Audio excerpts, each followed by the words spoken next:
ಈ ಕಾರ್ಯಕ್ರಮದ ಪ್ರಾಯೋಜಕರು ಜೈನ್ ಇರಿಗೇಷನ್ ಸಿಸ್ಟಮ್ಸ್ ಲಿಮಿಟೆಡ್, ಜಾಗತಿಕ ತುಂತುರು ಮತ್ತು ಹನಿ ನೀರಾವರಿ ಉಪಕರಣಗಳ ಉತ್ಪಾದಕರು, ಬೇಸಾಯ ತಂತ್ರಜ್ಞಾನ ನಿರೂಪಕರು ಹಾಗೂ ರೋಗರಹಿತ ಟಿಶ್ಯೂ ಕಲ್ಚರ್ ಗಿಡಗಳು. ವೀಕ್ಷಕರೇ ನಮಸ್ಕಾರ. ಇವತ್ತಿನ ಕೃಷಿ ಋಷಿಯ ಅಂಗಳದಲ್ಲಿ ಕಾರ್ಯಕ್ರಮಕ್ಕೆ ತಮಗೆ ಸ್ವಾಗತ. ವೀಕ್ಷಕರೇ, ನಾವಿವತ್ತು ಮೈಸೂರು ಜಿಲ್ಲೆಯ ನಂಜನಗೂಡು ತಾಲೂಕಿನ ಕಲ್ಕುಂದ ಗ್ರಾಮದಲ್ಲಿದ್ದೀವಿ. ಇಲ್ಲಿ ಒಬ್ಬ ರೈತರಾಗಿರುವಂಥ ಶ್ರೀ ಹರ್ಷಿತ್ ಗೌಡ ಅವರು ಐಸಿರಿ ಅನ್ನೋ ಒಂದು ಕುರಿ ಸಾಕಾಣಿಕೆಯ ಒಂದು ಫಾರ್ಮ್ ಮಾಡಿದ್ದಾರೆ. ಏನಕ್ಕೆ ಇವರು ಕುರಿ ಸಾಕಾಣಿಕೆ ಮಾಡ್ಬೇಕಂತ ಅಂದ್ಕೊಂಡ್ರು, ಅದಲ್ಲದೆ ನಾವು ಇಲ್ಲಿ ಬಂದು ನೋಡಿದಾಗ ತುಂಬ ಹೈಟೆಕ್ ಆಗಿ ತುಂಬ ಚೆನ್ನಾಗಿ ಒಳ್ಳೆ ಪ್ಲ್ಯಾನ್ ಮಾಡಿ ತುಂಬ ಚೆನ್ನಾಗಿ ಮಾಡಿದರು.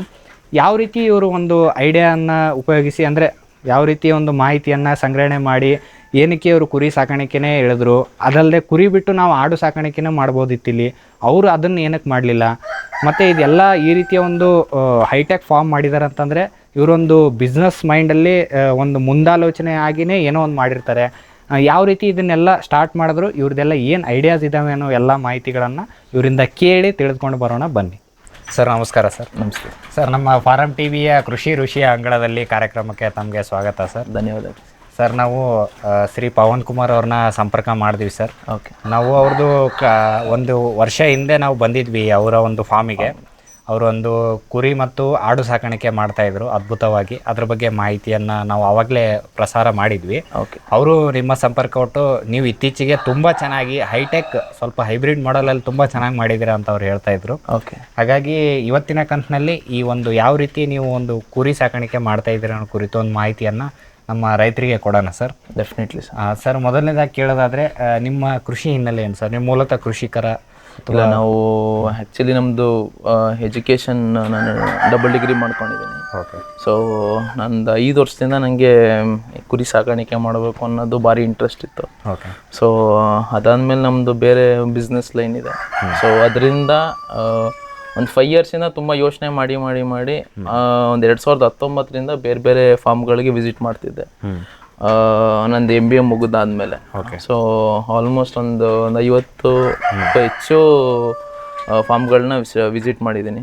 ಸೊ ರೈತರ ಹತ್ರ ಅವ್ರದ್ದು ಏನೇನು ಬೇಸಿಕಲಿ ಅವ್ರು ಹೆಂಗೆ ಮಾಡಿದ್ದಾರೆ, ಸೊ ಅವ್ರು ಹೆಂಗೆ ಮರಿಗಳನ್ನ ತಂದು ಯಾವ ಥರ ಬ್ರೀಡಿಂಗ್ ಮಾಡಿದ್ದಾರೆ ಅಥವಾ ಫ್ಯಾಟ್ನಿಂಗ್ ಯಾವ ಥರ ಮಾಡ್ತಾರೆ, ಸೊ ಅದೆಲ್ಲ ಒಂದು 5 ವರ್ಷದಿಂದ ನೋಡ್ಕೊಂಡು ಅದಾದಮೇಲೆ ಮಾಡಬೇಕು ಅಂತ ಅನಿಸಿ 2024ರಲ್ಲಿ ಏಪ್ರಿಲ್ ತಿಂಗಳಲ್ಲಿ ಶುರು ಮಾಡಿದ್ದೀನಿ. ಸರ್, ಈಗ ಈ ಒಂದು ಕುರಿ ಸಾಕಾಣಿಕೆನೇ ಏನು ಮಾಡಬೇಕು ಅಂದ್ಕೊಂಡ್ರೆ, ಯಾಕಂದರೆ ನಿಮ್ಮದೇ ತೋಟಗಾರಿಕೆ ಇದೆ, ಕೃಷಿ ಇದೆ, ಹೈನುಗಾರಿಕೆನೂ ಮಾಡ್ಬೋದಿತ್ತು, ಅದೆಲ್ಲ ಬಿಟ್ಟು ಕುರಿ ಸಾಕಾಣಿಕೆ ಏನಕ್ಕೆ ಮಾಡಕ್ಕೆ ಹೋದ್ರಿ?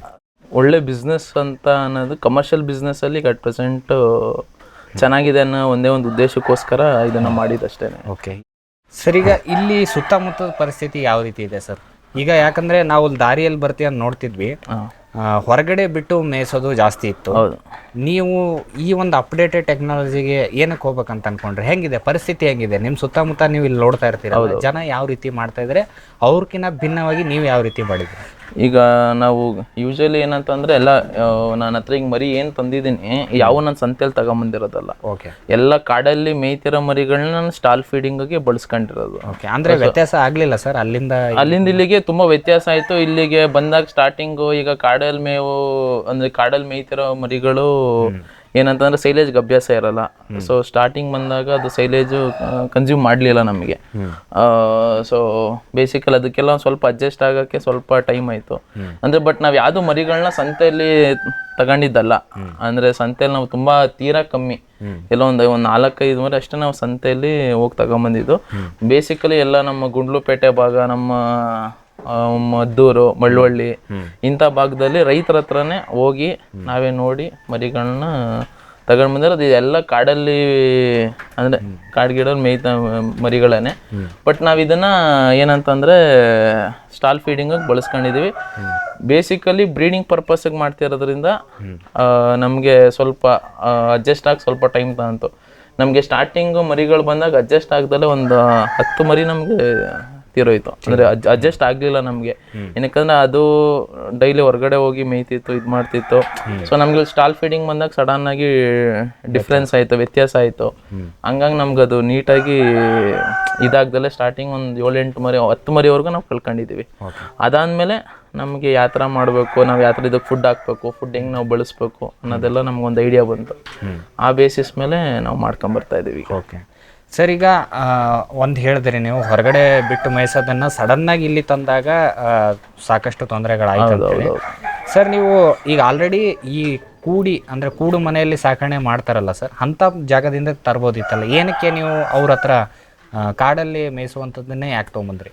ಅಂದರೆ ಕಾಡಲ್ಲಿ ಮೇಯ್ಸೋದನ್ನ ಏನಕ್ಕೆ ನಾನು ತಗೊಂಬಂದಿದ್ದು ಅಂತಂದರೆ ಇಮ್ಯುನಿಟಿ ಪವರ್ ಚೆನ್ನಾಗಿರುತ್ತೆ ಅನ್ನೋದಷ್ಟೇ. ಈಗ ಸ್ಟಾಲ್ ಫೀಡಿಂಗಲ್ಲಿ ಆಲ್ರೆಡಿ ಇರೋದನ್ನ ನಾನು ನಮ್ಮ ತಗೊಂಬಂದು ಹಾಕೊಂಡಾಗ ಸ್ವಲ್ಪ ಇಮ್ಯುನಿಟಿ ಪವರ್ ಸ್ವಲ್ಪ ಕಮ್ಮಿ ಇರ್ಬೋದು, ಅದು ನಂಗೆ ಗೊತ್ತಿಲ್ಲ. ಬಟ್ ಆ್ಯಕ್ಚುಲಿ ನನಗೆ ನನ್ನ ಮನಸ್ಸಲ್ಲಿ ಏನು ಅನಿಸಿದ್ದು ನಾನು ಅದನ್ನು ಮಾತ್ರ ನಾನು ಹೊರಗಡೆ ಇದು ಮಾಡ್ತಾ ಇದ್ದೀನಿ. ಬಿಟ್ಟಿರೋದು ಸ್ಟ್ರಾಂಗ್ ಇರ್ತವೆ ಅನ್ನೋದು ಅಷ್ಟೇ ನಂದು ನಾಲೆಜು. ಅಂದರೆ ನನಗೆ ಗೊತ್ತಿರೋ ಮಟ್ಟಿಗೆ ಹೊರಗಡೆ ಈಗ ಇದೆಲ್ಲ ಇದು ನಾನು ಈ ಬ್ಯಾಚ್ ಒಂದನ್ನ ನಾನು ಗುಂಡ್ಲುಪೇಟೆಯಿಂದನೇ ತಗೊಂಬಂದಿದ್ದು. ಇವತ್ತು ಎಷ್ಟು ಚೆನ್ನಾಗಿದಾವೆ ನೋಡೋಕ್ಕೆ, ಸ್ಟಾಲ್ ಫೀಡಿಂಗ್ ಆಗಲಿ ಇದಾಗಲಿ. ಕಾಡು ಮೇವಲ್ಲಿ ಮೇಯ್ಬೇಕಾದ್ರೆ ಸ್ವಲ್ಪ ಸಣ್ಣ ಅಥವಾ ಇದಿರ್ತವೆ ಅಥವಾ ಕ್ವಾಲಿಟಿ ಚೆನ್ನಾಗಿರುತ್ತೆ. ಮರಿಗಳು ಯೂಶಲಿ ಕಾಡು ಮೇವು ಮೇಯ್ದಾಗ ಸ್ವಲ್ಪ ಕ್ವಾಲಿಟಿ ಚೆನ್ನಾಗಿರ್ತವೆ. ಬಟ್ ನಮಗೆ ಪ್ರೆಗ್ನೆನ್ಸಿ ಟೈಮಲ್ಲಿ ಅಥವಾ ಅದೇ ಬ್ರೀಡಿಂಗ್ ಮಾಡೋ ಟೈಮಲ್ಲಿ ಮರಿಗಳು ಚೆನ್ನಾಗಿ ಬರ್ತವೆ. ನಮ್ದಲ್ಲಿ ಮರಿಗಳು ಒಂದು ಬ್ಯಾಚ್ ಇದೆ, ಎಲ್ಲ 3 ತಿಂಗಳು 4 ತಿಂಗಳು ಮರಿಗಳಿದೆ. ಅದೆಲ್ಲ ಕ್ವಾಲಿಟಿ ಮರಿಗಳು. ಹೊರಗಡೆಯಿಂದ ನಮ್ಗೆ 100 ಚಾಮರಾಜನಗರದನ್ನೆಲ್ಲ ಬರ್ತಾರೆ ಮರಿ ತೊಗೊಳೋಕ್ಕೆ. ಸೊ ನಾವು ಅದಕ್ಕೆ ಒಳ್ಳೊಳ್ಳೆ ಬ್ರೀಡರ್ಗಳು ಇಟ್ಕೊಂಡಿದ್ದೀವಿ. ಸೊ ಬಂಡೂರು ನಾವು ಮೇಜರ್ ನಾವು ತಳಿ ನಾವು ಮಾಡೋದು. ಸೊ ಅದರಲ್ಲಿ ನಾವು ಯೂಶಲಿ ಅಂದರೆ ಕಾಡಲ್ ಮೇಯೋ ಫೀಮೇಲ್ಗಳನ್ನ ತಗೊಂಬಂದು ಒರಿಜಿನಲ್ ಬ್ರೀಡರ್ ಜೊತೆ ನಾವು ಮಿಕ್ಸ್ ಮಾಡ್ತೀವಿ. ಸೊ ಆ ಮಿಕ್ಸ್ ಮಾಡಿದಾಗ ನಮ್ಗೆ ಒಳ್ಳೆ ರಿಸಲ್ಟ್ ಬರುತ್ತೆ ಅನ್ನೋದಷ್ಟೇ ನಮ್ಮ ನಾಲೆಜ್. ಸರ್ ಈಗ ಯಾವ ರೀತಿ ಒಂದು ಮರಿಗಳನ್ನು ಆಯ್ಕೆ ಮಾಡಬೇಕು ಸರ್? ಈಗ ನನಗೇನು ಗೊತ್ತಿಲ್ಲ, ನಾನು ಕುರಿ ಸಾಕಾಣಿಕೆ ಮಾಡ್ಬೇಕಂತ ಅನ್ಕೊಂಡಿದ್ದೀನಿ. ಹೊರಗಡೆ ಬಿಟ್ಟು ಮೇಯಿಸೋದನ್ನ ನಾನು ಆಯ್ಕೆ ಮಾಡಬೇಕು ಅಂತ ಅನ್ಕೊಂಡಿದ್ದೀನಿ. ಯಾವ ರೀತಿ ಈಗ ಬನ್ನೂರು ಕುರಿ ನೀವು ಇಲ್ಲಿ ತಗೊಂಡ್ಬಂದಿದ್ದೀರಾ? ಹೌದೌದು. ಈಗ ಎಂಥ ಕುರಿಗಳನ್ನ ನೀವು ಆಯ್ಕೆ ಮಾಡ್ಕೊಂತೀರಿ? ಅಂದರೆ ಯೂಶಲಿ ಹೆಲ್ದಿನೆಸ್ ಹೆಂಗೆ ನೋಡ್ತೀರಿ, ಚೆಕ್ ಮಾಡ್ತೀರಿ? ಹೆಲ್ದಿನೆಸ್ ಅಂತಂದರೆ ಬಂಡೂರು ಕುರಿ ನಾವು ನೋಡಿದಾಗ ಯೂಶಲಿ ಅದಕ್ಕೆ 2 ಹಲ್ಲಾಗಿರ್ಬೇಕು ಅಂತ ನೋಡ್ತೀವಿ. ಅಥವಾ ಮರಿ ಯಾವ ಥರ ಶೇಪಲ್ಲಿದೆ. ಮೇಯ್ನಾಗಿ ನಾವು ಶೈನಿಂಗ್ ನೋಡ್ತೀವಿ. ಸೊ ಮರಿ ಶೈನಿಂಗ್ ಆಗ್ತಿದ್ಯೋ ಇಲ್ವೋ, ಸೊ ಅದು ಹೆಂಗಿದೆ ಇದು. ಸೊ ಆಮೇಲೆ ಅದನ್ನು ಯಾವ ಥರ ಅವ್ರು ಮೇಯಿಸಿರ್ತಾರೆ, ಆ ಬೇಸಿಕ್ ಕ್ವಾಲಿಟೀಸ್ ಏನಿರುತ್ತೋ ಅದನ್ನ ನೋಡ್ಕೊಂಡು ಅದ್ರ ಮೇಲೆ ನೀವೇನೇನು ನೋಡಿದ್ರಿ ಸರ್? ಅದ್ರ ಶೇಪು ಹಿಂಗೆ? ಹೌದೌದು. ಶೇಪ್ ಅಂದರೆ ನಾವು ಯೂಶಲಿ ಬಂಡೂರು ಫೀಮೇಲ್ ನಾವು ಪ್ಯೂರ್ ತಳಿ ನಾವು ಯಾವುದು ತಂದಿಲ್ಲ. ಸೊ ಬೇಸಿಕಲಿ ಎಲ್ಲ 75% ಅಥವಾ 80% ಬಂಡೂರು ತಳಿ ಇರೋದನ್ನ ನಾವು ಮಿಶ್ರಣ ಇರೋದನ್ನ ನಾವು ತಂದಿರೋದು. ಮೆಜಾರಿಟಿ ಯಾವ್ದು ಸೆಲ್ಲಿಂಗ್ ಇದೆ ಅದನ್ನ ಏನಿದೆ ಅದನ್ನ ಅಷ್ಟನ್ನು ಮಾತ್ರ ನಾನು ಇದು ಮಾಡ್ಕೊಂಡಿದ್ದೀನಿ. ಮತ್ತೆ ಇನ್ನೊಂದು ಏನಾಗುತ್ತೆ ಅಂತಂದ್ರೆ ನಾವು ಯೂಶಲಿ ಫ್ಯಾಟ್ನಿಂಗ್ ಪ್ರೊಸೆಸ್ ನಾನು ಏನೂ ಮಾಡ್ತಿಲ್ಲ. ಸೊ ಬ್ರೀಡಿಂಗ್ ಪ್ರೊಸೆಸ್ ಮಾಡ್ತಿರೋದ್ರಿಂದ ಏನಾಗುತ್ತೆ ಅಂತಂದ್ರೆ ನಾವು ಮರಿಗಳನ್ನ ಈಗ ನಾವೇನು ಈಗ ಸಣ್ಣ ಮರಿಗಳಿದೆ ಪ್ರೊಡಕ್ಷನ್ ಇದರಲ್ಲಿದ್ದೀವಿ. ಸೊ ನಾವು ನೆಕ್ಸ್ಟ್ ನಾವು ಕಸ್ಟಮರ್ಸ್ ಕೊಡಬೇಕು ಅಂತಂದ್ರೆ ಅದು ವೆಯ್ಟ್ ಜಾಸ್ತಿ ಆಗಬೇಕು ಅನ್ನೋ ಪ್ರೊಸೆಸ್ಸಲ್ಲೇ ರೈತರು ಇರ್ತಾರೆ. ಸೊ ಯಾರೂ ಇಲ್ಲಪ್ಪ ನನಗೆ 20 kgನೇ ಸಾಕು 15 kgನೇ ಸಾಕು ಅಂತ ಯಾರೂ ಹೇಳಲ್ಲ. ಸೊ ವೆಯ್ಟ್ ಬರಬೇಕು ಅಂತಂದಾಗ ನಾವು ಆ ಥರ ಸ್ವಲ್ಪ ಮಿಕ್ಸ್ ಇದ್ದಾಗ ಸ್ವಲ್ಪ ಚೆನ್ನಾಗಿ ಬರುತ್ತೆ ಅನ್ನೋದು ಒಂದು ಇದಿರ್ಬೋದು ಅಷ್ಟೇ. ಓಕೆ ಸರ್, ಈಗ ಸರಿ ನೀವು ಚೆನ್ನಾಗಿ ಮೇಯ್ತಿರೋದು ಆಮೇಲೆ ಆ ಬಾಡಿ ಶೇಪು ಅದನ್ನೆಲ್ಲ ಬೇರೆ ಕಂತುಗಳನ್ನು ಮಾತಾಡಿದೀವಿ ಸರ್. ಅಲ್ಲಿ ನೋಡಿ ಬೇಕಾದರೂ ಬಂಡೂರು ಕುರಿ ಹೆಂಗೆ ಆಯ್ಕೆ ಮಾಡೋದು ಅದನ್ನು ಮಾಡ್ಕೋಬೋದು ರೈತ. ಹೌದೌದು ಸರ್, ಈಗ ಇಷ್ಟೆಲ್ಲ ದೊಡ್ಡ ಪ್ರಮಾಣದಲ್ಲಿ ಮಾಡಿದ್ದೀರಾ, ಇದಕ್ಕೆ ಏನಾದರೂ ಸಬ್ಸಿಡಿ ತೊಗೊಂಡಿದ್ದೀರಾ ಹೇಗೆ? ಇಲ್ಲ ಸರ್, ಸಬ್ಸಿಡಿ ಏನೂ ಇಲ್ಲ. ಓಕೆ, ನನ್ನ ಏನು ಇಲ್ಲ ಗೌರ್ಮೆಂಟಿಂದ ನಾನು ಇನ್ನೂ ಸವಲತ್ತುಗಳು ತಗೊಂಡಿಲ್ಲ. ಆ್ಯಕ್ಚುಲಿ ತಗೋಬೇಕು ಅಂತ ಅನ್ಕೊಂಡೆ ಇದು ಮಾಡಿದ್ದು. ಬಟ್ ಅದಕ್ಕೆಲ್ಲ ಸಿಕ್ಕಾಪಟ್ಟೆ ಪ್ರೋಸೆಸ್ ಇದೆ. ಓಕೆ, ಆಲ್ಮೋಸ್ಟ್ NLM ಸ್ಕೀಮ್ ಎಲ್ಲ ಇದಾವಲ್ಲ ಸರ್? ಅದು NLM ಸ್ಕೀಮ್ ಎಲ್ಲ ಇದೆ, ಬಟ್ ಅದನ್ನೆಲ್ಲ ಏನೂ ತಗೊಂಡಿಲ್ಲ. ಈಗ ಫಾರ್ ಎಕ್ಸಾಂಪಲ್ ಈಗ ನಮಗೆ ಗೊತ್ತಿರೋ ರೈತರೇನೆ ಈಗ ಅಪ್ಲೈ ಮಾಡಿದ್ದಾರೆ. ಆಲ್ಮೋಸ್ಟ್ ಈಗ ಅವ್ರು ಅಪ್ಲೈ ಮಾಡಿ 1.5 ವರ್ಷ ಆಗಿದೆ. ಟಿಲ್ ಡೇಟ್ ಅವ್ರಿಗೆ ಇನ್ನೂ ಕನ್ಫರ್ಮೇಷನ್ ಆಗಲಿ ಒಂದು ಇದಾಗಲಿ ಬಂದಿಲ್ಲ. ಅಂದರೆ ಪ್ರೋಸೆಸ್ ನಡೀತಾನೇ ಇದೆ. ಅದೇನಾಗುತ್ತೆ ಅಂತ ನಾವು ಈಗ ಈ ಟೈಮಲ್ಲಿ ಮಾಡಬೇಕು ಅಂತಂದರೆ ನಾವು ಪ್ಲ್ಯಾನ್ ಮಾಡ್ಕೊಂಡ್ರೆ ಈಗ ಮಾಡಿಬಿಡ್ಬೇಕು. ಈಗ ಅವ್ರು 1.5 ವರ್ಷ ಮುಂದಕ್ಕೆ ಹೋಗುತ್ತೆ ಅವ್ರಿಗೆ. ಆಗ ಏನಾಗುತ್ತೆ ಅಂತಂದರೆ ಒಂದು ಏನು ರ್ಯಾಪೋ ಇಟ್ಕೊಂಡಿರ್ತೀವೋ ಅದು ಕಟ್ ಆಗಿಬಿಟ್ರೆ ತಿರ್ಗಾ ನಮ್ಗೆ ನೆಕ್ಸ್ಟು ಹೋಗೋಕ್ಕಾಗಲ್ಲ. ಮೋಸ್ಟ್ಲಿ ಅದು ಒಂದು ಸ್ವಲ್ಪ ಡಿಲೇ ಆಗ್ಬೋದು ಅಂತ ಅಂದ್ಬಿಟ್ಟು ಫಸ್ಟ್ ನಾವು NLMಗೆ ಅಪ್ಲೈ ಮಾಡಬೇಕು ಅಂತಲೇ ಅನ್ಕೊಂಡಿದ್ದು. ಆಮೇಲೆ ಪ್ರೋಸೆಸ್ ಫ್ಯೂಚರಲ್ಲಿ ಡಿಲೇ ಆಗ್ಬೋದು. ಈಗ ಒಂದು NLM ಪ್ರೋಸೆಸ್ ನಾವು ಫುಲ್ಫಿಲ್ ಆಗಬೇಕು ಅಂದರೆ ಮಿನಿಮಮ್ ಒಂದು 2 years ಆದರೂ ಟೈಮ್ ಬೇಕು. 2 years ಬೇಕು. ಡಿಲೇ ಆಗುತ್ತೆ. ಮೇಜರ್ ಆಗಿ ನಾವ್ ಏನ್ ಮಾಡಿದ್ರು ಅದು ಡಿಲೇ ಆಗೋದು. ಹೌದೌದೌದು. ಏನೋ ನಾವ್ ಏನೇ ಕೊಟ್ರು ಇನ್ ಟೈಮಿಗೆ ಬರ್ತದೆ ಅಂದ್ರೆ ಮಾಡ್ಬಿಡ್ಬೋದು. ಈ ಇನ್ ಟೈಮಿಗೆ ಬರಲ್ಲ, ರೈತರಿಗೆ ಸಿಗಲ್ಲ. ಈಗ ನಾವು ಹಂಗಂತ ಅಂದ್ಬಿಟ್ಟು ನಾವು NLM ಇಂದ ಸಕ್ಸಸ್ಫುಲ್ ಯಾರು ಆಗಿಲ್ಲ ಅಂತಲ್ಲ, ತುಂಬಾ ಜನ ಸಕ್ಸಸ್ಫುಲ್ ಆಗಿರ್ಬೋದು. But maximum number of people ಏನಂತಂದ್ರೆ ಕಾಯ್ತಿರೋರೇ ಜಾಸ್ತಿ. ಆ ಉದ್ದೇಶಕ್ಕೋಸ್ಕರ ನಾವು LLM ಚೂಸ್ ಮಾಡಿಲ್ಲ. ಹಂಗಾಗಿ ನಾರ್ಮಲ್ ಆಗಿ ಸ್ವಲ್ಪ ಬಂಡವಾಳ ಜಾಸ್ತಿನೇ ಆಗಿದೆ ಇದಕ್ಕೆ. ಆ ಬೇಸಿಸ್ ಮಾಡ್ತಾ ಇದ್ವಿ. ವಿಶ್ವದಾದ್ಯಂತ ಪೇಟೆಂಟ್ ಪಡೆದ ನ್ಯಾನೋ ತಂತ್ರಜ್ಞಾನದಲ್ಲಿ ತಯಾರಾದ ನೂವಾಲ್ಗಿ ದ್ರಾವಣ. ನೂವಾಲ್ಗಿ ಉಪಯೋಗಿಸಿದ ಮೇಲೆ ತುಂಬಾ ಇಳುವರಿನೂ ಬಂದಿದೆ. ಕಾಳು ಮೆಣಸಿಗಂತೂ ಬಹಳ ಚೆನ್ನಾಗಿ ಬರುತ್ತೆ. ರೇಷ್ಮೆ ಎಲೆನೂ ಚೆನ್ನಾಗಿ ಬರ್ತದೆ. ಗಿಡಗಳು ತುಂಬಾ ಚೆನ್ನಾಗಿ ಬೆಳವಣಿಗೆ ಆಯಿತು. ಯಾವುದೇ ರಾಸಾಯನಿಕ ಅಥವಾ ವಿಶೇಷ ಗೊಬ್ಬರಗಳ ಗೊಡವೆ ಇಲ್ಲದೆ ಎಲ್ಲ ಬೆಳೆಗಳಲ್ಲಿ ಉತ್ತಮ ಗುಣಮಟ್ಟದ ಅಧಿಕ ಫಸಲನ್ನು ಪಡೆಯಿರಿ. ಯಾವಾಗಲೂ ನನ್ನ ಇರೋವರೆಗೂ ನೀವು ಅಲ್ಲಿಗೆ ಅಂತೂ ಬಿಟ್ಟು ಬಾಳಲ್ಲ ಅಂತ ಒಂದು ಭರವಸೆ ಕೊಡ್ತೀನಿ. ಬ್ಯಾರಿಕ್ಸ್ ಹಂಟರ್ ಫೆರ್ಮೋನ್ ಟ್ರಾಪ್ಸ್ನೊಂದಿಗೆ ರೇನೋಸಾರಸ್ ದುಂಬಿ ಮತ್ತು ಕೆಂಪು ಮೂತಿ ಹುಳುಗಳಿಂದ ತೆಂಗು, ತಾಳೆ, ಅಡಿಕೆ ಮರಗಳ ಸಂರಕ್ಷಣೆ. ತರಕಾರಿ ಮತ್ತು ಹಣ್ಣಿನ ಬೆಳೆಗಳಲ್ಲಿ ಹಣ್ಣಿನ ನೊಣಗಳ ನಿಯಂತ್ರಣಕ್ಕೆ ಬ್ಯಾರಿಕ್ಸ್ ಕ್ಯಾಚ್ ಫ್ರೂಟ್ ಫ್ಲೈ ಹಾಗೂ ವೆಜಿಟೇಬಲ್ ಫ್ಲೈ ಟ್ರ್ಯಾಪ್. ರಸ ಹೀರುವ ಕೀಟಗಳನ್ನು ಹಿಡಿಯಲು ಬಣ್ಣದ ಕ್ರೋಮ್ಯಾಟಿಕ್ ಸ್ಟಿಕ್ಕಿ ಟ್ರ್ಯಾಪ್ಸ್. ಪೇಟೆಂಟ್ ಹೊಂದಿದ ತಂತ್ರಜ್ಞಾನ, ದೀರ್ಘಕಾಲದವರೆಗೂ ಬಾಳಿಕೆ. ಕೀಟನಾಶಕಗಳಿಗೆ ಪರ್ಯಾಯ, ಪರಿಸರಕ್ಕೆ ಪೂರಕ, ಸುಸ್ಥಿರ ಸಾವಯವ ಕೃಷಿಗಾಗಿ ಬ್ಯಾರಿಕ್ಸ್. ಫ್ಯೂಚರ್ ಬಯೋಟೆಕ್ ಸಾವಯವ ಕೃಷಿಯ ವೇಗವರ್ಧಕ. ಪೋಷಕಾಂಶ ಪೂರೈಕೆಗೆ NPK ಕಲ್ಚರ್, ವ್ಯಾಮ್, PSP ಮತ್ತು KMB. ಜೈವಿಕ ರೋಗ ಕೀಟ ನಿಯಂತ್ರಣಕ್ಕೆ ಟ್ರೈಕೋಡರ್ಮಾ, ಸೂಡೋಮೊನಾಸ್. ಸಾವಯವ ಗೊಬ್ಬರ ಉತ್ಪಾದನೆಗೆ ಕಾಂಪೋಸ್ಟ್ ಕಲ್ಚರ್. ಹೂವು ಕಾಯಿ ಉದುರುವ ಸಮಸ್ಯೆಗೆ ಕಾಮಧೇನು ಮತ್ತು ಸತ್ವ. ಮಣ್ಣಿನ ಆರೋಗ್ಯ ವೃದ್ಧಿಗೆ ಫ್ಯೂಚರ್ ಬಯೋಟೆಕ್, ಧಾರವಾಡ. ಗಿಳಿ, ನವಿಲು, ಕಾಗೆ, ಮೈನಾ ಮುಂತಾದ ಹಕ್ಕಿಗಳ ಉಪಟಳ. ಹಣ್ಣು, ಕಾಳು, ಧಾನ್ಯದ ಬೆಳೆಗಳಲ್ಲಿ ಮಿತಿ ಮೀರಿದೆ. ತಮಟೆ, ಪಟಾಕಿ, ಕೂಗು, ರಿಬ್ಬನ್ ಇದೀಗ ಕೆಲಸ ಮಾಡುತ್ತಿಲ್ಲ. ಹಕ್ಕಿ ಬೆದರಿಸಿ ಓಡಿಸಲು ಬಂದಿರುವ ವೈಜ್ಞಾನಿಕ ಉಪಾಯ ಗ್ರಸ್ ಇಕೋ ಸೈನ್ಸಸ್ನವರ ಜೈವಿಕ ಧ್ವನಿ ತಂತ್ರಜ್ಞಾನ. ಅತ್ಯಲ್ಪ ಖರ್ಚಿನಲ್ಲಿ ಸುಸ್ಥಿರ ಪರಿಹಾರ, ದೀರ್ಘಕಾಲ ಪರಿಣಾಮಕಾರಿ. ದಾಳಿಂಬೆ, ಸೀಬೆ, ಮಾವು, ಚಿಕ್ಕು ಇತ್ಯಾದಿಗಳನ್ನು ಪ್ರಾಣಿ ಪಕ್ಷಿಗಳಿಂದ ರಕ್ಷಿಸಿಕೊಳ್ಳಿ. Grass eco sciences. Jain irrigation systems limited ಭಾರತದ ಹನಿ ನೀರಾವರಿ ತಂತ್ರಜ್ಞಾನದ ಪ್ರಥಮ ಪ್ರವರ್ತಕ. ಜಗತ್ತಿನ ಅತಿ ದೊಡ್ಡ ಸ್ಪ್ರಿಂಕ್ಲರ್ಸ್ ಉತ್ಪಾದಕ ಕಂಪನಿ. ಸಂರಕ್ಷಿತ ಕೃಷಿಯಲ್ಲಿ ಹಸಿರು ಮನೆಗಾಗಿ ಮಿಸ್ಟರ್, ಫಾಗರ್, ಫ್ಯಾನ್ ಮತ್ತು ಪ್ಯಾಡ್ ಹಾಗೂ ನೆರಳು ಮನೆ. ಸ್ವಯಂಚಾಲಿತ ನೀರಾವರಿ ವ್ಯವಸ್ಥೆ ಮತ್ತು ರಸಾವರಿ ತಂತ್ರಜ್ಞಾನ. ಕೃಷಿಯಲ್ಲಿ ನೀರಿನ ಸಮರ್ಪಕ ಬಳಕೆ ಹಾಗೂ ಉಳಿತಾಯಕ್ಕೆ ಮತ್ತೊಂದು ಹೆಸರು ಜೈನ್.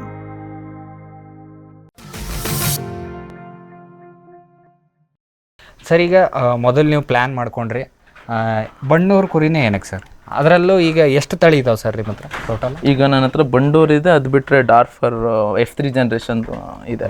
ಡಾರ್ಫರ್ ಒಂದಿದೆ, ಬಂಡೂರು. ಸರ್, ಬಂಡೂರೇ ಏನಕ್ಕೆ, ಡಾರ್ಫರೇ ಏನಕ್ಕೆ? ಇವು ಎರಡಕ್ಕೆ ಏನಾದರೂ ವ್ಯತ್ಯಾಸ? ಇಲ್ಲ, ನಾನು ಅಂದರೆ ಡಾರ್ಫರ್ ತಂದಿದ್ದು ಜಸ್ಟ್ ಫಾರ್ಮಲ್ಲಿ ಇರಲಿ ಅನ್ನೋ ಒಂದು ಉದ್ದೇಶಕ್ಕೋಸ್ಕರ ಅಷ್ಟೇ.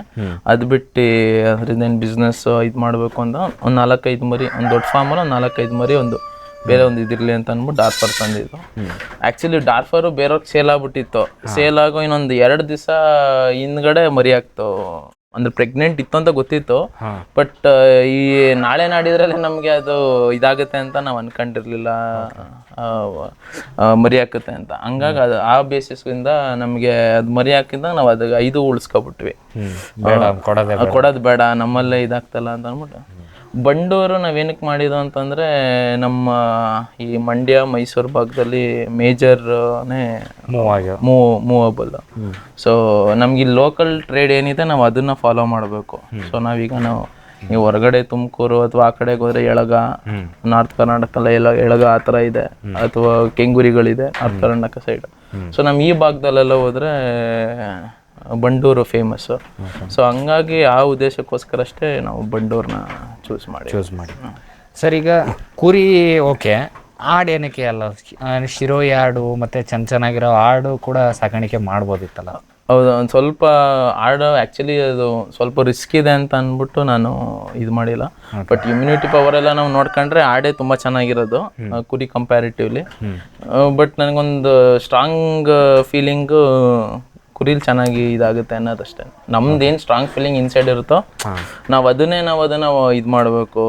ಈಗ ನಾವು ಯಾವುದೋ ಬಿಸ್ನೆಸ್ಸಲ್ಲಿ ಈಗ ಬೇರೆ ಯಾರೋ ಆಡ್ ಮಾಡ್ತಿದ್ದಾರೆ, ಸೊ ನಾವು ಆಡ್ ಮಾಡಬೇಕು, ಬೇರೆಯವ್ರದ್ದು ಬಿಸ್ನೆಸ್ ಚೆನ್ನಾಗಿ ಆಗ್ತಿದೆ, ಅದು ಅವ್ರವ್ರ ಬಿಟ್ಟಿದ್ದು. ಈಗ ನನಗೆ ಸ್ಟ್ರಾಂಗ್ ಫೀಲಿಂಗು ನನಗೆ ಕುರಿಲ್ ನಾನು ಚೆನ್ನಾಗಿ ಮಾಡ್ತೀನಿ ಅನ್ನೋದು ನನಗಿತ್ತು.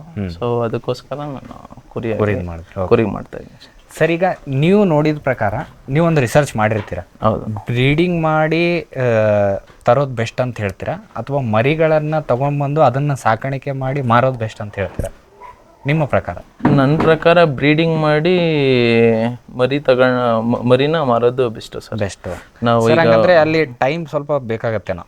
ಟೈಮ್ ಬೇಕಾಗುತ್ತೆ. ಈಗ ನಾವು ಏನಾಗುತ್ತೆ ಅಂತಂದರೆ, ಫಾರ್ ಎಕ್ಸಾಂಪಲ್ ನಾವು ಈಗ ಸಂತೆಯಲ್ಲಿ ಈಗ ಏನಂತಂದ್ರೆ ಈಗ ಎಲ್ಲ ಕಡೆ ಬಿಸ್ನೆಸ್ಸು ಸಣ್ಣ ಮರಿನೇ ಕೊಡ್ತಾರೆ ಅಂತ.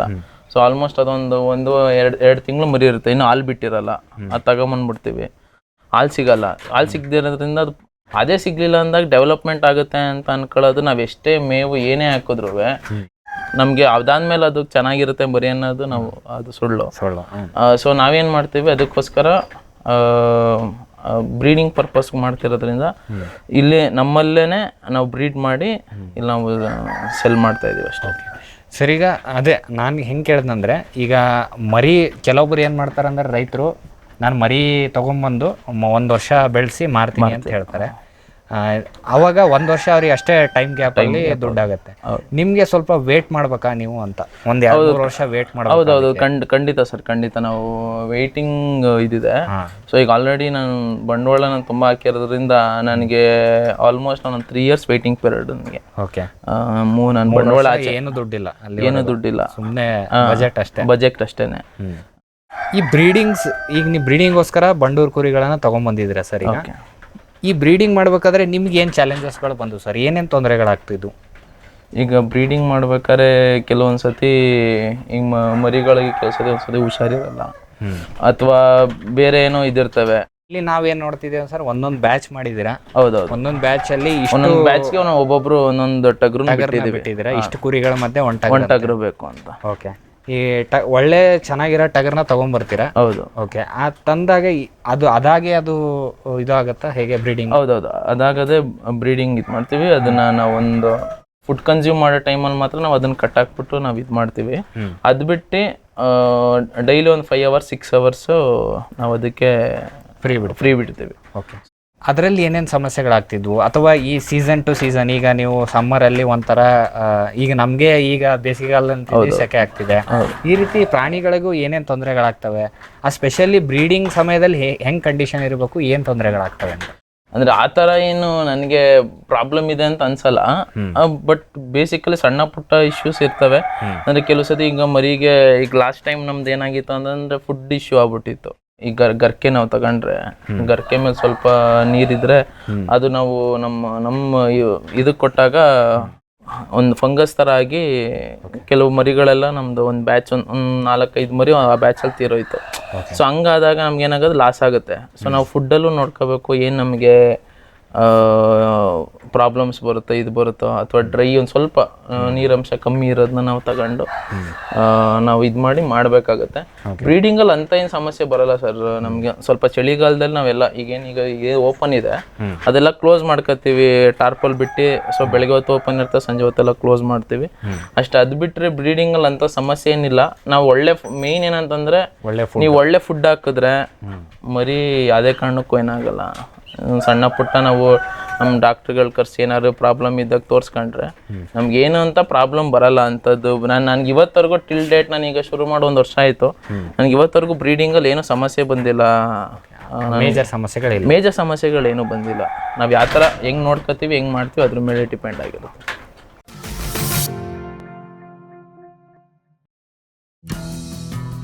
ಜೈನ್ಸ್ ಜಗತ್ತಿನ ಅತಿದೊಡ್ಡ ಅಂಗಾಂಶ ಕೃಷಿ ಪ್ರಯೋಗಾಲಯ ಹಾಗೂ ಟಿಸಿ ಗಿಡಗಳ ಉತ್ಪಾದಕರು. ಸಮೃದ್ಧ ಇಳುವರಿಗೆ ಜೈನ್ ಜೀನೇನ್, ಯಾಲಕ್ಕಿ, ನೇಂದ್ರನ್ ಹಾಗೂ ಕೆಂಪು ಬಾಳೆ ಸಸಿಗಳು, ದಾಳಿಂಬೆ, ಭಗವತಳಿಯ ರೋಗಮುಕ್ತ ಸಸಿಗಳು, ಲಕ್ನೋ 49 ಪೇರಳೆ, ಸ್ಟ್ರಾಬೆರಿ ಇತ್ಯಾದಿ ಗಿಡಗಳು ಯೋಗ್ಯ ಬೆಲೆಯಲ್ಲಿ. ಅಂಗಾಂಶ ಕೃಷಿಯ ಜಾಗತಿಕ ಬ್ರ್ಯಾಂಡ್ ಜೈನ್. ಮಂಗ, ಹಂದಿ, ಕಾಡೆಮ್ಮೆ, ಜಿಂಕೆ, ಆನೆ ಮುಂತಾದ ವನ್ಯ ಪ್ರಾಣಿಗಳ ಕಾಟದಿಂದ ಬೇಸತ್ತಿದ್ದೀರಾ? ಚಿಂತಿಸಬೇಡಿ. ಗ್ರಾಸ್ ಇಕೋ ಸೈನ್ಸಸ್ ನವರ ಜೈವಿಕ ಧ್ವನಿ ತಂತ್ರಜ್ಞಾನ ನಿಮ್ಮ ನೆರವಿಗಿದೆ. ಕಾಫಿ, ಕೋಕೋ, ತೆಂಗು, ಅಡಿಕೆ, ದಾಳಿಂಬೆ, ಬಾಳೆ, ಹೂ, ಹಣ್ಣು, ತರಕಾರಿ, ಭತ್ತ, ಕಬ್ಬು ಬೆಳೆ ಸಂರಕ್ಷಿಸಿ. ಅಂತಾರಾಷ್ಟ್ರೀಯ ತಂತ್ರಜ್ಞಾನ, ಕೈಗೆಟುಕುವ ಬೆಲೆ. ಏರ್ಪೋರ್ಟ್ ಅಳವಡಿಸಿದ ತಂತ್ರಜ್ಞಾನ ಈಗ ನಿಮ್ಮ ತೋಟ ರಕ್ಷಣೆಗೆ. Grass eco sciences. Green plast ISI ಪ್ರಮಾಣೀಕೃತ ಪರಿಶುದ್ಧ HDPE ಜಿಯೋ ಮೆಂಬ್ರೇನ್ ಪಾಂಡ್ ಲೈನರ್ಗಳು. ಕೃಷಿ ಹೊಂಡ, ಕೆರೆ, ಕಾಲುವೆ, ಮೀನುಕೊಳ, ಸ್ಪಿರುಲಿನಾ ಹೊಂಡಗಳಿಗೆ ಬೇಕಾದ ಆಕಾರ ಮತ್ತು ವಿಸ್ತೀರ್ಣಗಳಲ್ಲಿ ಸರ್ಕಾರದ ಸಬ್ಸಿಡಿ ಯೋಜನೆಯಡಿ ಲಭ್ಯ. 100% ಪುನರ್ಬಳಕೆ, UV ಮತ್ತು ಒಡಕು ನಿರೋಧಕ, ಪಕ್ಕಾ ಜೋಡಣೆ, 5 ವರ್ಷಗಳ ಲಿಖಿತ warranty. Green plast. Megha solar energy solutions. ಸುಲಭ, ಲಭ್ಯ, ಕೈಗೆಟುಕುವ, ಸ್ವತಂತ್ರ, ಸುಸ್ಥಿರ ಭವಿಷ್ಯದ ಗ್ರೀನ್ ಎನರ್ಜಿ ಉಪಾಯ. ನಿರಂತರ ಉಚಿತ ನೀರಾವರಿಗೆ Megha solar pump set, roof top solar, solar CC camera ಮತ್ತು ಸೋಲಾರ್ ಬೀದಿ ದೀಪಗಳು, ಡ್ರಿಪ್, ಸ್ಪ್ರಿಂಕ್ಲರ್, ಇರಿಗೇಷನ್ ಮತ್ತು ಫರ್ಟಿಗೇಷನ್ ಆಟೋಮೇಷನ್. ತೋಟಗಾರಿಕೆ, ಕ್ರೆಡಲ್ ಹಾಗೂ ಸೂರ್ಯಘರ್ ಸಬ್ಸಿಡಿ ಯೋಜನೆಯಡಿ ಅಂಗೀಕೃತ. ಮೇಘಾ ಆಗ್ರೋಟೆಕ್. ಸಮೃದ್ಧ ಸಾವಯವ ಗೊಬ್ಬರ, MSGP ಮತ್ತು KCDC ಉತ್ಪಾದನೆ, ಫಾರ್ಮ್ ಟಿವಿಯಿಂದ ಸರಬರಾಜು. ಅತಿ ಕಡಿಮೆ ಬೆಲೆಗೆ ಅತ್ಯುತ್ತಮ ಗೊಬ್ಬರ.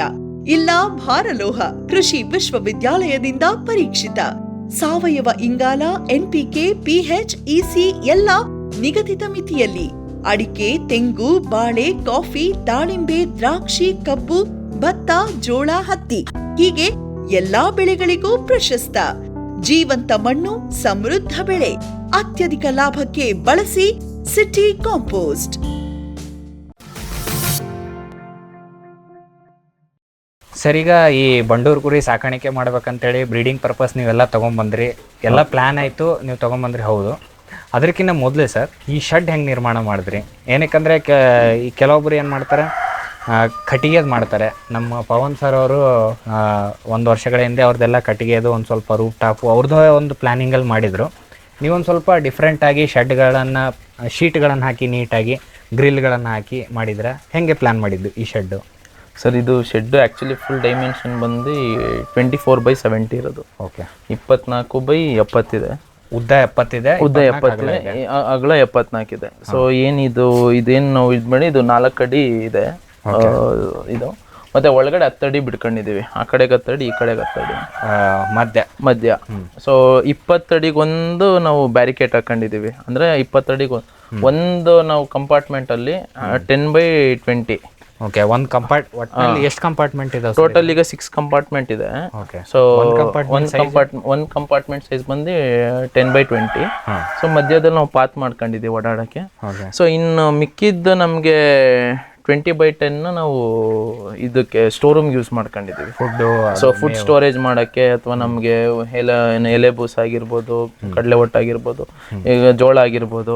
ಸೊ ಅದನ್ನೆಲ್ಲ ಸ್ಟೋರೇಜ್ ಮಾಡ್ಕೊಳಕ್ಕೆ ನಮ್ಗೆ ಸ್ವಲ್ಪ ಸ್ಪೇಸ್ ಬೇಕು. ಸೊ ನಾವು ಎಲ್ಲಾನು ಒಂದೇ ಕಡೆ ನಾವು ಇಡೋಕ್ಕಾಗಲ್ಲ ಅಂತ ಅಂದ್ಬಿಟ್ಟು ಅದಕ್ಕೊಂದು ಸಪ್ರೇಟ್ ಕಂಪಾರ್ಟ್ಮೆಂಟ್ ಇರಲಿ ಅಂತ ಅಂದ್ಬಿಟ್ಟು ನಾವು 20/10 ನಾವು ಇದಕ್ಕೆ ಬಳಸ್ಕೊಂಡಿದ್ದೀವಿ. ಇನ್ನು ಮಿಕ್ಕಿದ್ದು ನಾವು ಇದನ್ನ ನಾವು ಶೆಡ್ಗೆ ಬಳಸ್ಕೊಂಡಿದ್ದೀವಿ. ಓಕೆ ಸರ್, ಈಗ ಈ ಶೀಟ್ಗಳು ಹಾಕಿದ್ರಲ್ಲ ಸರ್, ಇದರಿಂದ ಏನಾದರೂ ಹೀಟಿಂದ ತೊಂದರೆ ಅದೇನಾಗೋದಲ್ವಾ? ಹೌದು, ಆ್ಯಕ್ಚುಲಿ ನಾವೇನಂತಂದರೆ ನಾವು ಕಾಂಕ್ರೀಟ್ ಶೀಟ್ನ ಬಳಸಬೇಕಿತ್ತು. ಬಟ್ ಈ ಶೀಟ್ ಏನಂದ್ರೆ ಸ್ವಲ್ಪ ಹೈಟ್ ಇರೋದ್ರಿಂದ ಸ್ವಲ್ಪ ಬೇಸಿಗೆಯಲ್ಲಿ ಸ್ವಲ್ಪ ಹೀಟಿಂಗ್ ಆಗುತ್ತೆ, ತುಂಬಾನೇ ಸ್ವಲ್ಪ ಹೀಟ್ ಆಗುತ್ತೆ. ಅದು ಸ್ವಲ್ಪ ಮರಿಗಳಿಗೆ ಸ್ವಲ್ಪ ಹಿಂಸೆ ಆಗುತ್ತೆ. ಸೊ ನಾವು ಅದಕ್ಕೋಸ್ಕರ ವೆಂಟಿಲೇಷನ್ ಆಡಲಿ ಅಂತ ಅಂದ್ಬಿಟ್ಟು 2 ಕಡೆ ಓಪನ್ ಗ್ರಿಲ್ಸ್ ಹಾಕಿದ್ದೀವಿ. ಸೊ ವೆಂಟಿಲೇಷನ್ ಎನಿ ಟೈಮ್ ಇದ್ದೇ ಇರುತ್ತೆ. ಸೊ ಏನು ತೊಂದರೆ ಇಲ್ಲ ಮರಿಗಳಿಗೆ. ಬಟ್ ಏನಂತಂದ್ರೆ ನಾವು ಆ್ಯಕ್ಚುಲಿ ಫ್ಯಾನ್ನ ಪ್ಲಾನ್ ಮಾಡ್ತಿದ್ದೀವಿ. ಫ್ಯಾನ್ನ ಹಾಕ್ಸಿದ್ರೆ ಏನೋ ಸ್ವಲ್ಪ ಕಂಫರ್ಟಬಿಲಿಟಿ ಇರುತ್ತೆ ಮರಿಗಳಿಗೆ. ಸೊ ಆರಾಮಾಗಿ ಅದು ಇದಾಗುತ್ತೆ. ಸರ್, ಇದು ಎಷ್ಟು ಹೈಟ್ ಇದೆ ಸರ್ ಟೋಟಲ್? ಸರ್, ಇದು ಕೆಳಗಡೆಯಿಂದ ನಮ್ಗೆ ಆಕ್ಚುಲಿ ಕೆಳಗಡೆಯಿಂದ ನಾವು ಈಗ ಏನು ಇದನ್ನ ಹಾಕ್ಸಿದೀವಿ, ಫಸ್ಟ್ ಲೇಯರ್. ಸೊ ಅಲ್ಲಿಂದ ಇಲ್ಲಿಗೆ ನಮ್ಗೆ 12 ಅಡಿ ಇದೆ. ಇಲ್ಲಿಂದ ಮೇಲಕ್ಕೆ 13 ಅಡಿ ಇದೆ. 13 ಅಡಿ. ಸರ್, ಇಲ್ಲಿ 2 ಲೇಯರ್ ನೋಡ್ತಾ ಇದೀವಿ. ಕೆಳಗಡೆ ನೀವು ಪಾತು ಏನು ಸ್ಟ್ಯಾಂಡ್ ಇದೆ ನಿಮ್ದು ಎಲ್ಲ ಫೈಬರ್ದು ಏನೋ ಹಾಕ್ಸಿದ್ರ, ಇದೇ ಏನಕ್ಕೆ ಹಾಕ್ಸಿದ್ರ? ಅದು ಗ್ಯಾಪ್ ಇರೋದು? ಸರ್ ಅಂದರೆ ಫೈಬರ್ ಏನಕ್ಕೆ ಹಾಕ್ಸಿದೀವಿ ಅಂತಂದರೆ ಮರಿಗಳಿಗೆ ಈಗ ಅಟ್ ಪ್ರೆಸೆಂಟ್ ನಾವೆಲ್ಲೇ ಹೋದ್ರೂ ಹೈಟೆಕ್ ಶೆಡ್ ನೀವೇನೇ ನೋಡಿದ್ರು ತುಂಬ ಕಮ್ಮಿ ಜನ ರಿಪ್ಪರ್ಸ್ಗಳು ಬಳಸಿರೋದು. ಸೊ ನೀವೆಲ್ಲೇ ಹೋದ್ರೂ ಮ್ಯಾಕ್ಸಿಮಮ್ ಬಳಸೋದೇ ಏನು ಫೈಬರ್ ಇದು ಫ್ಲೋರಿಂಗ್ನ. ಸೊ ಅದಕ್ಕೋಸ್ಕರ ಏನು ಅಟ್ ಪ್ರೆಸೆಂಟ್ ಮಾರ್ಕೆಟಲ್ಲಿ ಏನು ನೋಡ್ತಿದ್ವಿ ಅದೇ ಆ ಬೇಸಿಸಲ್ಲೇ ಇರಬೇಕು ಅಂತ ಮಾಡಿರೋದು ಅಷ್ಟೇ. ಅದು ಬಿಟ್ಟರೆ ಇದು ಗ್ಯಾಪ್ ಎಲ್ಲ ಇದೆ, ಲಾಕಿಂಗ್ ಸಿಸ್ಟಮ್ ಎಲ್ಲ ಇದೆಯಲ್ಲ ಸರ್, ಇದು ಬಿಚ್ಚೋದಿಲ್ವಾ ಫೋರ್ಸ್ಗೆ? ಏನು ಬಿಚ್ಚೋಗಲ್ಲ, ಬಟ್ ಏನಂತಂದ್ರೆ ಅದನ್ನ ನಾವು ಹೆಂಗ್ ಯೂಸ್ ಮಾಡ್ತೀವಿ ಅದ್ರ ಮೇಲೆ ಇರುತ್ತೆ. So quality of the product ಚೆನ್ನಾಗಿದೆ, ಬಟ್ ಏನಂತಂದ್ರೆ ಕೆಲವು ಸತಿ ಒಂದು ಸ್ವಲ್ಪ ಏನಾದ್ರು ಒಂಚೂರು ಹೆವಿ ವೇಟ್ ಆದಾಗ ಅಥವಾ ಏನಾದ್ರು ಮಿಸ್ಟೇಕ್ ಆದಾಗ ಕಟ್ಟಾಗೋ ಚಾನ್ಸಸ್ ಇರುತ್ತೆ. ಏನು ಕಟ್ಟಾಗಲ್ಲ ಅಂತನೂ ಏನಿಲ್ಲ, ಬಟ್ ಏನು ಮಾರ್ಕೆಟಲ್ಲಿ ಓಡ್ತಿತ್ತು ಅದನ್ನ ನಾವು ಪ್ರಿಫರ್ ಮಾಡಿದ್ವಿ ಅಷ್ಟೇ. ರಿಪ್ಪರ್ಸ್ ಹಾಕ್ಲೇಬೇಕು ಅಥವಾ ಹಾಕ್ಬಾರ್ದು ಅನ್ನೋದೇನು ಇರಲಿಲ್ಲ. ಬೇಸಿಕಲಿ ಏನಿದೆ ಅದನ್ನ ಟ್ರೆಂಡಿಂಗ್ ಏನಿದೆ ಅದನ್ನ ಮಾಡಿದೀವಿ ಅಷ್ಟೇ. ಸರ್ ಮಧ್ಯೆ ಅದ್ರ ಮೇಲೆ ಪಾತ್ ಹಾಕೊಂಡಿದ್ದೀರಾ, ಇದು ನಾವು ಅರ್ಜೆಂಟ್ ಓಡಾಡೋದಕ್ಕೆ ಏನಕ್ಕೆ? ಅರ್ಜೆಂಟ್ ಓಡಾಡೋಕ್ಕೆ ಅಂತ ಅಂದ್ಬಿಟ್ಟು ಸ್ವಲ್ಪ ನಮಗೆ ಗ್ರಿಪ್ ಸಿಗ್ಲಿ ಅಂತ ಅಷ್ಟೇನೆ. ಕೆಲವು ಸತಿ ಮಧ್ಯ ಒಂದು ರೈಲಿಂಗ್ಸ್ ಕೊಡಬೇಕಾದ್ರೆ ಸ್ವಲ್ಪ ಮಿಸ್ ಆಗಿದೆ, ಅದಕ್ಕೋಸ್ಕರ ಅದು ಒಂದು ಸ್ವಲ್ಪ ಒಳಗೋಗುತ್ತೆ. ನಾವು ಒಂದು ಸ್ವಲ್ಪ ಗ್ರಿಪ್ ಇರಲಿ ಅಂತ ಅಂದ್ಬಿಟ್ಟು ಓಡಾಡ್ಬೇಕಾದ್ರೆ, ಏನಕ್ಕಂದ್ರೆ ಇದ್ರ ಮೇಲೆ ಫೀಟ್ಸ್ ಎಲ್ಲ ಕ್ಯಾರಿ ಮಾಡ್ತಾರೆ. ಯೂಶಲಿ ಇದು ಯಾರು ಹಾಕಲ್ಲ, ನಾವು ನಮ್ಮ ಸೇಫ್ಟಿ ಪರ್ಪಸ್ಗಷ್ಟೇ ನಾವು ಹಾಕೊಂಡಿದ್ದೀವಿ ಅಷ್ಟೇ, ಬೇರೆ ಏನೇನಿಲ್ಲ. ಸರ್ ಈಗ ಇಲ್ಲಿ ಗ್ಯಾಪ್ ಬಿಟ್ಟಿದ್ದೀರಲ್ಲ, ಈಗ ಕುರಿದು ವೇಸ್ಟೇಜ್ ಎಲ್ಲ ಇಲ್ಲಿ ಕೆಳಗಡೆ ಹೋದ್ರೆ ಬಿದ್ರೆ ಕೆಳಗಡೆ ಕೋಳಿ ಸಾಗಾಣಿಕೆ ಮಾಡೋ ಪ್ಲಾನ್ ಏನಿದಿತ್ತ? ಹೆಂಗೆ ಇದು? ಇಲ್ಲ, ಅಥವಾ ಇಲ್ಲಿ ಗೊಬ್ಬರ ಇಲ್ಲಿ ಸಂಗ್ರಹಣೆ ಆಗುತ್ತಾ? ಇದು ಇಲ್ಲಿ ಗೊಬ್ಬರ ಸಂಗ್ರಹಣೆ ಆಗುತ್ತೆ. ಅದಾದ್ಮೇಲೆ ನಾವು ವಾರದಲ್ಲಿ ಒಂದು ದಿವಸ ಅಥವಾ 2 ದಿವಸ ನಾವು ಅದನ್ನ ಕ್ಲೀನ್ ಮಾಡ್ಕೊಂಡು ತಿರ್ಗಾ ವಾಪಸ್ ಇದು ಮಾಡ್ತೀವಿ. ಕೆಳಗಡೆ ಕೋಳಿಗಳನ್ನ ಹಾಕೊಂಡಿದ್ದೀವಿ ಒಂದು ಸ್ವಲ್ಪ. ಆಮೇಲೆ ಒಂದು ಸ್ವಲ್ಪ ಸ್ಪೇಸ್ ನಮಗೆ ಈ ತೋಟಗಾರಿಕೆ ಎಲ್ಲ ನಮ್ಗೆ ಇರೋದ್ರಿಂದ ಸ್ವಲ್ಪ ಅದಕ್ಕೆ ಕೆಲವು ಸ್ಪೇಸ್ ಬೇಕಿತ್ತು, ಅದಕ್ಕೂ ನಾವು ಯೂಸ್ ಮಾಡ್ಕೋತಾ ಇದ್ದೀವಿ. ಸೊ 2 ಅಟ್ ಅ ಟೈಮ್ ನಮ್ಗೆ ಯೂಸ್ ಆಗುತ್ತೆ ಅನ್ನೋದಷ್ಟೇ ಆ ಬೇಸಿಕ್ ಪಾಯಿಂಟಿಂದ ಮಾಡಿದ್ದೀವಿ. ಕೆಳಗಡೆ ಕೋಳಿಗಳು ಇರೋದ್ರಿಂದ ಸ್ವಲ್ಪ ಅಡ್ವಾಂಟೇಜ್ ನಮಗೆ 2 ಮಾಡ್ಕೊಳ್ಳೋದು. ಓಕೆ, ಇದು ಹೆಂಗಿದೆ? ಹಿಂಗೆ ಸ್ಲೋಪ್ ಇದೆಯಾ? ಸ್ಲೋಪ್ ಇದೆ ಸರ್. ಓಕೆ, ಸ್ಲೋಪ್ ಇದೆ. ನಿಮ್ದು ಏನಿದ್ರು ಹಿಂಗೆ ಸರಿಸಿದ್ರೆ ಕೆಳಗಡೆ? ಹೌದು, ಕೆಳಗಡೆ ಹೋಗಿ ಆರಾಮಾಗಿ ಅದು ಕೆಳಗಡೆ ಲಾಸ್ಟಲ್ಲಿ ಇರುತ್ತೆ. ಸೊ ನಾವೇನು ಮಾಡ್ತೀವಿ ಅಂದರೆ ವಾಟರ್ ವಾಶ್ ಮಾಡ್ಕೋತೀವಿ. ವಾಟರ್ ಹಿಂಗೆ ವಾಶ್ ಮಾಡಿದಾಗ ಕೆಳಗಡೆ ಹೋಗುತ್ತೆ, ಕೆಳಗಡೆ ಹೋದಾಗ ಸರಿ ಹೋಗುತ್ತೆ. ಓಕೆ, ಅಲ್ಲಿ ನೀವು ಕಲೆಕ್ಟ್ ಮಾಡ್ಕೊಂಡು ನಾವು ಅದನ್ನು ತಿಪ್ಪೆಗೊಂಡಿಗೆ ಹಾಕತ್ತೀವಿ. ಓಕೆ ಸರ್, ಈಗ ಎಲ್ಲ ಒಂದು ಕಂಪಾರ್ಟ್ಮೆಂಟಿಗೂ ಒಂದು ನೀರಿನ ವ್ಯವಸ್ಥೆ ಮಾಡಿದ್ದೀರಾ, ಅದು ಹೆಂಗೆ ಪ್ಲ್ಯಾನ್ ಮಾಡಿದ್ದೀರಾ ಸರ್? ಸರ್ ಅದೇ ನಾವು ಏನಂತಂದರೆ ಈಗ ಎಲ್ಲ ಕಂಪಾರ್ಟ್ಮೆಂಟಲ್ಲೂ ಈಗ ನೀರು ಬೇಕೇ ಬೇಕು ಮರಿಗಳಿಗೆ ಅದೇ ಟೈಮಲ್ಲಾದ್ರೆ ಏನಾಗಲಿ. ಸೊ ಅದಕ್ಕೋಸ್ಕರ ಅಲ್ಲೇ ಒಂದು ನೆಲ್ಲಿ ಸಿಸ್ಟಮ್ ಮಾಡಿದ್ದೀವಿ. ನಮ್ಗೆ ಯಾವಾಗ ನೀರು ಖಾಲಿ ಆಗುತ್ತೋ ಲೇಬರ್ ಓಡಾಡ್ತಿರ್ತಾರೆ, ಅದು ಖಾಲಿ ಆಯಿತು ಅಂತ ಗೊತ್ತಾಗಿದ ತಕ್ಷಣ ಇಮಿಡಿಯೇಟ್ ಆಗಿ ನೀರು ಆನ್ ಮಾಡ್ತಾರೆ, ನೀರು ಬರುತ್ತೆ.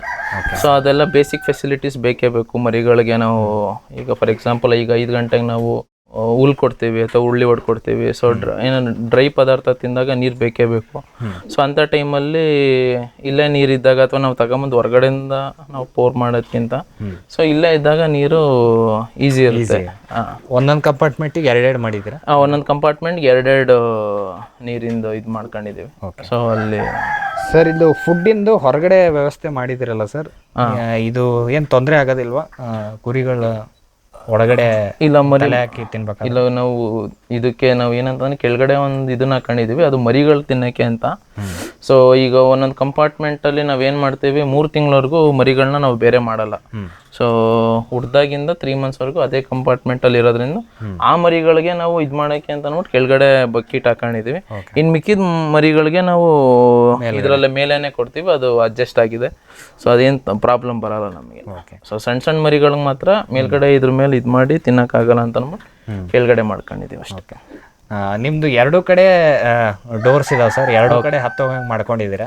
ಹೌದು, ಅಂದ್ರೆ ನಿಮ್ಮ ಅನುಕೂಲಕ್ಕೆ ನಮ್ಮ ಅನುಕೂಲಕ್ಕೆ ತಕ್ಕಂಗೆ ಮಾಡ್ಕೊಂಡಿದೀವಿ. ಅದರಲ್ಲಿ ಏನು ಬೇಸಿಕ್ಸ್ ಏನಿದೆ ಅದನ್ನ ಮಾಡಿದ್ದೀರಾ ಅಷ್ಟೇ. ಎಕ್ಸ್ಟ್ರಾ ಇನ್ನೇನಿದೆ ಎಲ್ಲ ನಿಮ್ಮ ಅನುಕೂಲಕ್ಕೆ ತಕ್ಕಂಗೆ ಮಾಡ್ಕೊಂಡಿದ್ದೀವಿ ಅಷ್ಟೇ. ವೀಕ್ಷಕರು, ಎಷ್ಟೊತ್ತು ನಮಗೆ ಶ್ರೀ ಹರ್ಷಿತ್ ಗೌಡ ಸರ್ ಅವರು ಹೇಳ್ತಾ ಇದ್ರು, ಇದು ನಾನು ಒಂದು ಬಿಸ್ನೆಸ್ ಮಾಡೆಲ್ ಆಗಿ ನೋಡ್ತಾ ಇದ್ದೀನಿ ಈ ಐಸಿರಿ ಫಾರ್ಮ್ ಏನಿದೆ ನಂದು ಕುರಿ ಸಾಕಾಣಿಕೆಯನ್ನು. ನಾನು LLM ಸ್ಕೀಮ್ಗೆ ಹೋಗ್ಬೋದಾಗಿತ್ತು, ಬಟ್ ಆದರೆ ಏನಾಯ್ತಂದರೆ ಈಗ ನಾನು ಒಂದ್ಸಲ ಅಪ್ಲಿಕೇಶನ್ ಕೊಟ್ಟರೆ ಅದೆಲ್ಲ ಬರೋದು ತಡ ಆಗುತ್ತೆ, 1 ವರ್ಷ ಆಗುತ್ತೆ, 2 ವರ್ಷ ಆಗುತ್ತೆ. ಇವಾಗ ನನ್ನ ತಲೆಯಲ್ಲಿ ಏನೋ ಒಂದು ಯೋಚನೆ ಬಂದಿದೆ, ಏನೋ ಒಂದು ಬಿಸ್ನೆಸ್ ಮಾಡೋ ಐಡಿಯಾ ಬಂದಿದೆ ಅಂತ ಹೇಳಿದ ತಕ್ಷಣವೇ ಈ ರೀತಿಯ ಒಂದು ಫಾರ್ಮ್ ಮಾಡಬೇಕು ಅಂತೇಳಿ ನಾನು ಯಾವುದೇ ಸಬ್ಸಿಡಿ ಸ್ಕೀಮ್ಗಳಿಗೆ ಹೋಗಿಲ್ಲ. ನನ್ನದೇ ಆದ ಒಂದು ಮೆಥಡಲ್ಲಿ ನಾನೇ ಬೇರೆ ರೈತರ ಹತ್ರ ಹೋಗಿ ಅಲ್ಲಿರುವ ಮಾಹಿತಿಯನ್ನು ಸಂಗ್ರಹಣೆ ಮಾಡಿ ಅದಾದಮೇಲೆ ಬ್ರೀಡಿಂಗೋಸ್ಕರನೇ ನಾನು ಈ ಬನ್ನೂರು ಕುರಿ ಸಾಕಾಣಿಕೆ ಮಾಡಬೇಕು ಅಂತೇಳಿ ಬಂದು ಸಾಕಷ್ಟು ಪ್ರಯತ್ನ ಪಟ್ಟು ಮಾಡಿದ್ದೀನಿ ಅಂತೇಳಿ ಸಾಕಷ್ಟು ಮಾಹಿತಿಯನ್ನು ಕೊಟ್ಟರು. ಹಾಗಾಗಿ ಇಷ್ಟೊತ್ತು ಮಾಹಿತಿ ಕೊಟ್ಟಿದ್ದಕ್ಕೆ ಅವರಿಗೆ ಧನ್ಯವಾದಗಳನ್ನು ತಿಳಿಸುತ್ತಾ, ಹಾಗೂ ನಮಗೆ ಇವರನ್ನು ಪರಿಚಯ ಮಾಡಿಕೊಟ್ಟಂತಹ ನಮ್ಮ ಶ್ರೀ KC ಪವನ್ ಕುಮಾರ್ ಆದ ರೈತರಿಗೂ ಕೂಡ ಅವರಿಗೂ ಕೂಡ ಧನ್ಯವಾದಗಳನ್ನು ತಿಳಿಸುತ್ತಾ ಇವತ್ತಿನ ಒಂದು ಕಾರ್ಯಕ್ರಮವನ್ನು ಇಲ್ಲಿಗೆ ಮುಗಿಸ್ತಾ ಇದ್ದೀವಿ. ನಮಸ್ಕಾರಗಳು. ಈ ಕಾರ್ಯಕ್ರಮದ ಪ್ರಾಯೋಜಕರು ಜೈನ್ ಇರಿಗೇಷನ್ ಸಿಸ್ಟಮ್ಸ್ ಲಿಮಿಟೆಡ್, ಜಾಗತಿಕ ತುಂತುರು ಮತ್ತು ಹನಿ ನೀರಾವರಿ ಉಪಕರಣಗಳ ಉತ್ಪಾದಕರು, ಬೇಸಾಯ ತಂತ್ರಜ್ಞಾನ ನಿರೂಪಕರು ಹಾಗೂ ರೋಗರಹಿತ ಟಿಶ್ಯೂ ಕಲ್ಚರ್ ಗಿಡಗಳು.